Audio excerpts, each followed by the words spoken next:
Hi, this is Frank Blakeley from American Capital, Aliso Viejo. What I want to do is talk to you about when you're starting to look for the right person, the right company, the right loan for yourself, what type of information you need to know and what type of verbiage you're going to hear from that person that you're talking to.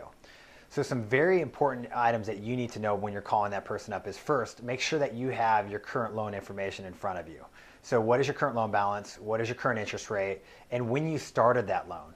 So the reason that you want to know when that loan started is from your first payment to, if you're in that loan for 2 years, well, you're bringing down more principal than you were when you first started that loan. So we want to know and make sure that that makes sense.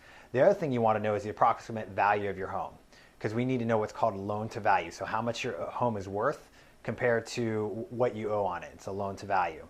We also kind of want to get a gauge of what your credit score is. So that can be done by either running it on your own through one of the major credit bureaus, or we can check that credit history with ourselves. The other things that you're going to be asked is what is your income? What other debt do you have besides that house? So we need to take all these factors into account to be able to accurately assess your situation and make sure that you're quoted appropriately. Now, some of the things that you're going to want to know and things that we're going to talk about as we go further in this is some generalities. So we're going to be talking about a $350,000 loan being quoted on a 30-year fixed rate, and whether you're paying upfront costs or not, and how that really works out both short-term and long-term.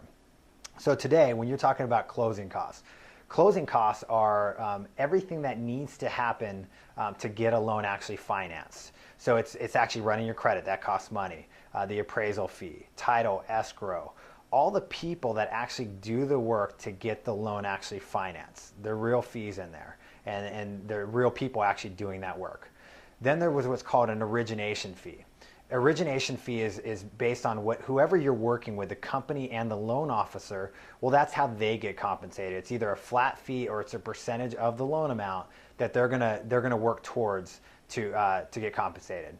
So some things that we're going to talk about also are the lock periods. So this is when you're calling up and being quoted away, well, you want to know the lock period that they're quoting that rate on. So for instance, a 45-day lock between a 15-day lock are very different things, and we'll talk about that later. We also want to talk about what a par rate is. So a par interest rate is today's going rate without having to pay points. Now, in contrast to that, or in contrast to points, are what are called rebates. Rebates are back-end money that are paid to the bank that you're working with that can be used to offset the closing costs and the origination fees, or both.